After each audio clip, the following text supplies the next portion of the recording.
a new thing for me. And I was also having a great time, which is a new thing for me. So I've been running for about 5 minutes when I come upon like a swarm of gnats. Gross. And then I swerve out of the way and witness tragedy before my eyes. One gnat has been stranded from the group, and it flies up to my face in that "Are you my mother?" storybook way, and then flies straight up my nose. And I was so shocked that I gasped. I sharply inhaled, and I felt it hit the back of my throat. Thanks. So I was planning this out to be a 30-minute long run, and I spent about 5 minutes kneeling on the ground trying to cough up a small bug. And then I started running again, but I still felt like there was something swarming around in my face, so I stopped again, and I did a crazy thing.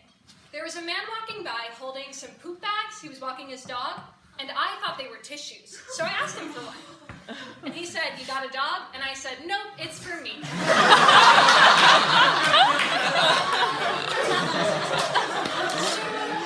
This guy thinks that I'm what, gonna shit on someone's lawn to then clean it up because I'm a civilized person? So I gave up running. I'm thinking about exercising my ego a little bit more. I didn't do any running over winter break. 3 significant things did happen to me though. 1, I got a tattoo because I am a badass. Yeah. It is of a crescent wrench. 2, I became violently ill one weekend. And 3, I started watching the critically acclaimed TV drama Lost. Now, I mention these 3 things because they all came together in a fantastic way one sweet, sweet Friday. A little bit of backstory. I got the tattoo without telling my parents because they don't yet know that I'm a badass, so it might come as a shock to them. It's on my ankles, so pretty easy to hide with long pants. Unfortunately, it was long pants that I was not wearing when I awoke one Friday morning and had to run to the bathroom to vomit. I don't get sick very often, so this is a pretty big deal in my family. When they heard me retching, both my parents, my brother, and my dog came a knocking to see what was going on. And even in my sick, half-conscious mind, I know that my naked ankle is sprawled on the floor, and if anybody comes in, they're going to see my tattoo.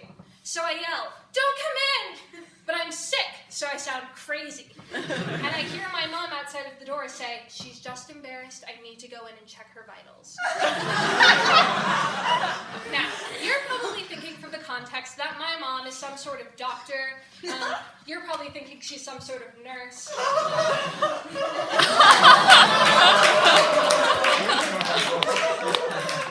My mom is a kindergarten teacher. No, I don't know what kind of classroom she's running that she has to check kindergarten kids' vitals at the drop of a hat. How many kids suffer from a heart attack? Not me. I hear my mom coming in, and I'm freaking out. But don't forget, I've also been watching a lot of Lost. So when my mom comes in, my delirious mind makes me say, "You don't understand, this hasn't happened yet." Because I think I can blame my tattoo on the cinematic concept of flashbacks.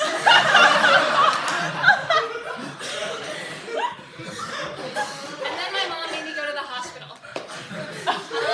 So my summer break was a little bit more romantic than my winter break. My brother got married.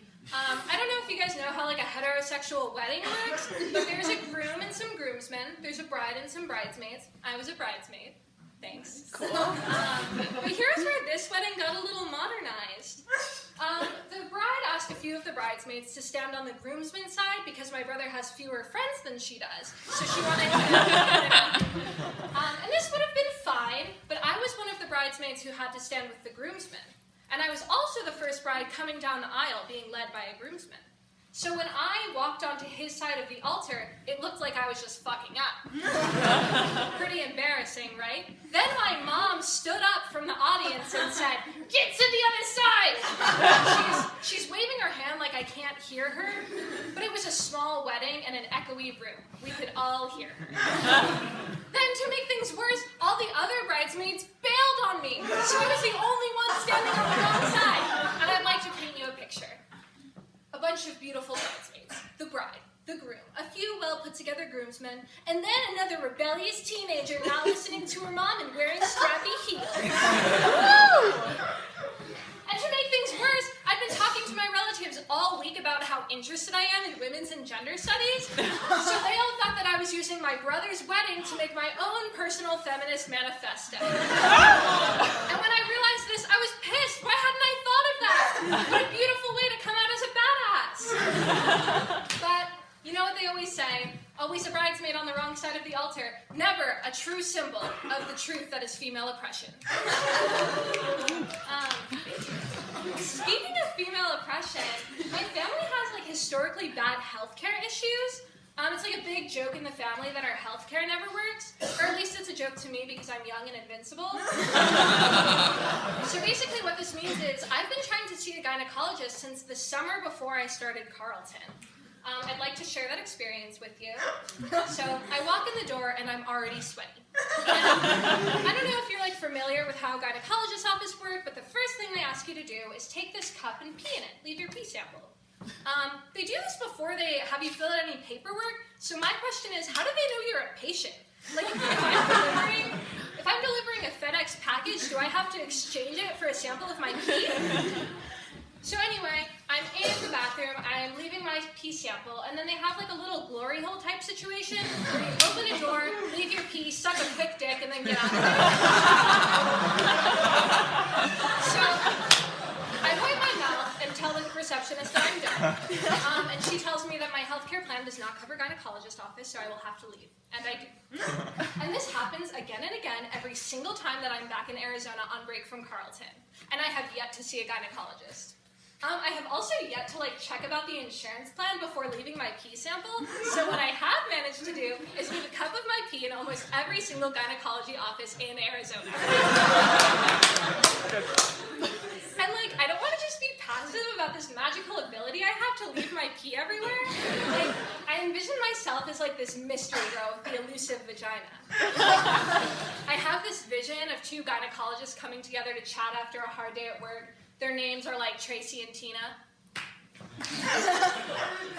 Tracy, anything cool happen at work today? Yeah, actually a patient left a cup of pee, but it turns out she wasn't a patient. What was the name, Trace?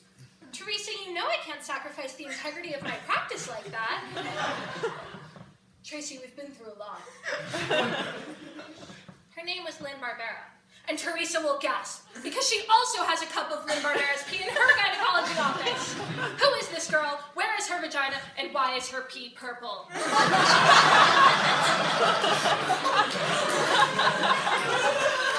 Pretty elusive, right?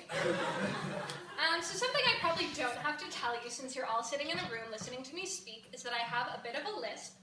It's actually technically a tongue thrust, according to my first grade speech therapist. Can you believe this? I used to be pulled out of my first grade reading class to practice literal tongue twisters with an adult woman. That one's a real logic twister. So anyway, I go through speech therapy, it doesn't really work, and it took a few more years before another adult was interested in my ever-thrusting tongue.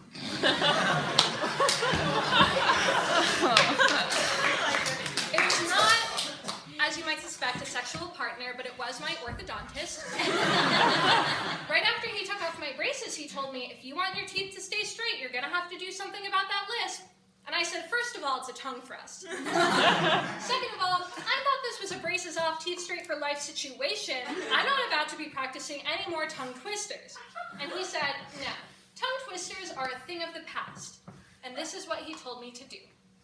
Take a pen, a literal piece of metal, and hold it to the roof of your mouth with your tongue while you're sleeping. So, I don't know if this is a thing for everybody in the room, but when I am sleeping, I am laying down horizontally. And if there's one thing that I don't want dangling above my throat while I'm sleeping is a small piece of metal, the only thing keeping it from choking me to death, my tongue, which has been diagnosed to go places it's not supposed to.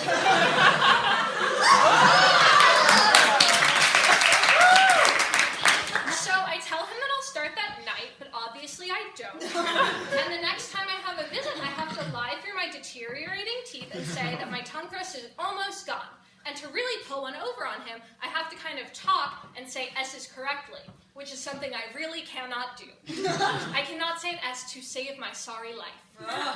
But really, what's the point? I mean, the only reason that I've ever gotten for why I should end the tongue thrust is that people won't take me seriously if I have a lisp. But I once told a small child that her sorry snake was suffering from serious syphilis, and she started crying before my sentence was finished. Anyway, that's my set. Signing off.